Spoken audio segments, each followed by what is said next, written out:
মালিকৰ অধীনত কাম কৰিছিল সেই মালিকজনকে মাৰি পেলালে লগতে তেওঁৰ পত্নীকো হত্যা কৰিলে অতি চাঞ্চল্যকৰ শিহৰণকাৰী ঘটনা নমস্কাৰ স্বাগতম news 18 Assam north east area হৈছে পোনপটীয়া সম্প্ৰচাৰ ষ্টুডিঅ'ত মই প্ৰাঞ্জল ঘটনাটো কেৰালাৰ কট্টায়ম জিলাৰ নিয়োগকাৰী বিজয় কুমাৰ আৰু তেওঁৰ পত্নী ব্যৱসায়ী সাম্ৰাজ্য তেওঁলোকে গঢ়িছে কিন্তু তেওঁলোকৰ প্ৰতিষ্ঠানত আৰু ঘৰত কাম কৰা তিনিচুকীয়াৰ এজন যুৱক নামটো হৈছে অমিত উৰাং বিজয় কুমাৰৰ প্ৰতিষ্ঠানত কাম কৰিছিল তিনিচুকীয়াৰ অমিত উৰাং নামৰ যুৱকজনে তিনিচুকীয়াৰ অমিত উৰাঙে কৰ্মসংস্থাপন বিচাৰি কেৰালালৈ গৈছিল আৰু বিজয় কুমাৰৰ ঘৰ আৰু প্ৰতিষ্ঠানত কাম কৰিছিল অমিত কুমাৰে বিভিন্ন ব্যৱসায় খুলি লৈছিল আৰু তাৰে ভিতৰত বিশ্বাস কৰি ঘৰত কাম কৰিবলৈ আৰু এই ব্যৱসায়ৰে এটা নিৰ্দিষ্ট প্ৰতিষ্ঠানত কাম কৰিবলৈ সুযোগ দিছিল তিনিচুকীয়াৰ অমিত উৰাং নামৰ যুৱকজনক কিন্তু সেই অমিত উৰাঙেই নিজৰ মালিকক নিধন কৰিলে আৰু সেই সন্দেহতে আৰক্ষীয়ে বৰ্তমান কৰায়ত্ব কৰিছে অমিত উৰাঙক ঘটনাটো যোৱা বছৰৰ অলপ আগলৈ আমি যাব লাগিব কাৰণ তেতিয়া অমিত উৰাঙে কাম পাইছিল বিজয় কুমাৰৰ ঘৰত বিজয় কুমাৰে কিছুদিন কাম কৰাৰ পাছতে তেওঁৰ কামকাজ ভাল পালে আৰু তাৰ পাছত ক'লে যে কেৱল ঘৰতেই নহয় মোৰ প্ৰতিষ্ঠানতো কাম কৰিব লাগিব ভাল দৰমহা দিম থকা খোৱাৰ সুবিধাও দিছিল অমিত উৰাঙে সেই সুবিধাখিনি গ্ৰহণ কৰিছিল কিন্তু অমিত উৰাঙে সেই সুবিধাখিনি গ্ৰহণ কৰাৰ পাছত হয়তো অধিক লোভিয়া হৈ পৰিছিল হয়তো অধিক লাগা হ'ল তেওঁক আৰু যাৰ বাবে বিজয় কুমাৰৰ মোবাইল ফোনটো চুৰ কৰিলে মোবাইল ফোনটো চুৰ কৰাতে ক্ষান্ত নাথাকিল সেই ব্যক্তিগত মোবাইল ফোনটোৰ জৰিয়তে কেইবাটাও ট্ৰানজেকশ্যন কৰিলে মানে টকাৰ লেনদেন কৰিলে আজিকালি জিপে থাকে ফোনপে থাকে মোবাইলতে সেই ফোনপে বা জিপেৰ জৰিয়তে অমিত উৰাং নামৰ তিনিচুকীয়াৰ এই যুৱকজনে নিজৰ একাউণ্টলৈ কেইবাটাও ট্ৰানজেকশ্যন কেইবাটাও লেনদেন কৰিলে আৰু সেই কথা মালিকে গম পালে বিজয় কুমাৰে লগে লগে আৰক্ষীক অভিযোগ দিলে আৰক্ষীয়ে বিচাৰ খোচাৰ কৰি অমিত উৰাঙৰ পৰা মোবাইলটো উদ্ধাৰ কৰিলে আৰু বিজয় কুমাৰকো তেতিয়া কৰায়ত্ব কৰা হৈছিল এই ক্ষমা কৰিব অমিত উৰাঙকো তেতিয়া কৰায়ত্ব কৰা হৈছিল বিজয় কুমাৰৰ অভিযোগৰ ভিত্তিত আৰু তেতিয়া অমিত উৰাঙে সদৰি কৰিছিল যে মালিকৰ লগত বা মালিকৰ সৈতে একেলগে অফিসত বেগটো দাঙি নিউতে গাড়ীত যাওঁতে তেওঁ চাই থাকে মোবাইলৰ পাছৱৰ্ডটো আৰু সেই মোবাইলৰ পাছৱৰ্ডটো চাই জিপেৰ পাছৱৰ্ডটো চাই ট্ৰানজেকশ্যনৰ পাছৱৰ্ডটো চাই সেইখিনি মনত ৰাখি থৈছিল আৰু বহুদিন প্ৰেক্টিছ কৰি কৌশল প্ৰয়োগ কৰি অৱশেষত মোবাইলটো চুৰ কৰিছিল আৰু যাৰ পাছত তেওঁ সেই লেনদেনবোৰ কৰিছিল নিজৰ একাউণ্টলৈ অমিত উৰাঙে কিন্তু ভবা নাছিল যে নিজৰ একাউণ্টলৈ সেইখিনি লেনদেন কৰাৰ লগে লগে সেইখিনি বেংকৰ জৰিয়তে গম পাই যাব বিজয় কুমাৰে আৰু পোনপটীয়াকৈ সন্দেহৰ কথাই নাই পোনপটীয়াকৈ অমিত উৰাং ধৰা পৰি যাব বিজয় কুমাৰে গোটেইখিনি কথা গম পাই প্ৰথমে বেংকত যোগাযোগ কৰিছিল বেংকৰ পৰা ট্ৰানজেকশ্যনটো চালে কালৈ গৈছে তেতিয়া অমিত উৰাঙৰ একাউণ্টটো দেখিলে তেওঁৰ নামো উল্লেখ আছিল সেই একাউণ্টত তাৰ পাছতে আৰক্ষীক গোচৰ দিছিল আৰক্ষীয়ে সেই অনুসৰি সেই তথ্যবোৰৰ আধাৰতেই অমিত উৰাঙক তেতিয়া কৰায়ত্ব কৰিছিল আৰু জেলৰ ভাত খুৱাবলৈ জেললৈ প্ৰেৰণ কৰিছিল আচৰিত ধৰণে সেই নিৰ্দিষ্ট সময়টোতেই অমিত উৰাঙৰ যিগৰাকী প্ৰেয়সী আছিল অমিত উৰাং জেললৈ যোৱাৰ খবৰ লাভ কৰি প্ৰেয়সীয়েও তেওঁৰ সৈতে সম্পৰ্ক ছেট কৰিছিল মানে অমিত উৰাং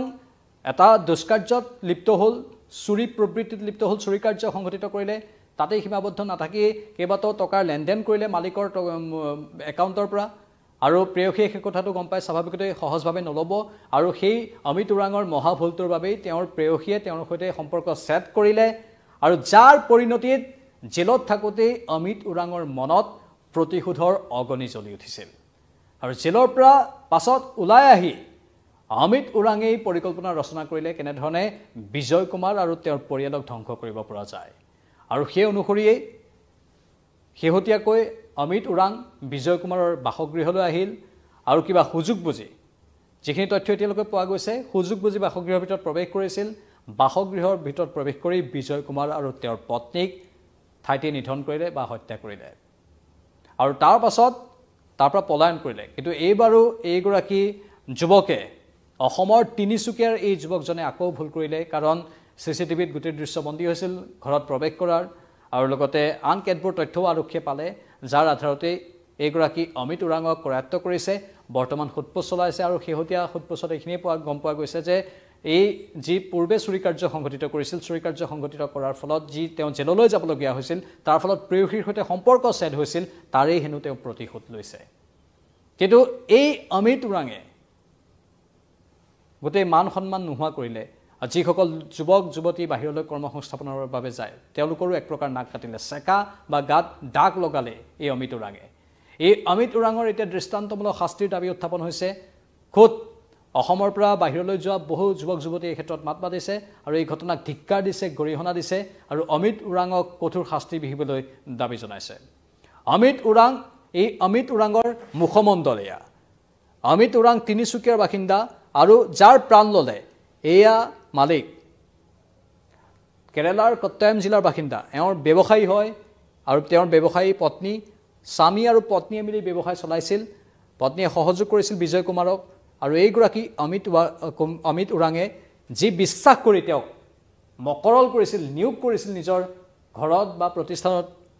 এগৰাকী কৰ্মচাৰী হিচাপে সেই অমিত ওৰাঙে সকলো ধুলিসাৎ কৰি পেলালে এইগৰাকী অমিত ওৰাং মুখমণ্ডল চালেই গম পায় চকু দুটা চালেই গম পায় কেনেধৰণে প্ৰতিশোধৰ অগ্নি জ্বলি আছিল এইগৰাকী অমিত ওৰাঙেই প্ৰাণ ল'লে এইজন ব্যক্তি আৰু তেওঁৰ পত্নীৰ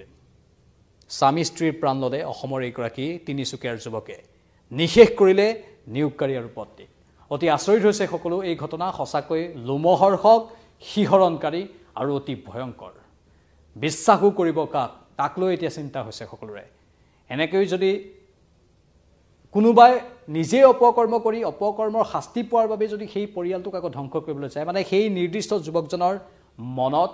অপৰাধ প্ৰৱণতা কিমান গাঢ় হৈ আছে তাৰ জল পট উদাহৰণ এইগৰাকী অমিত ওৰাং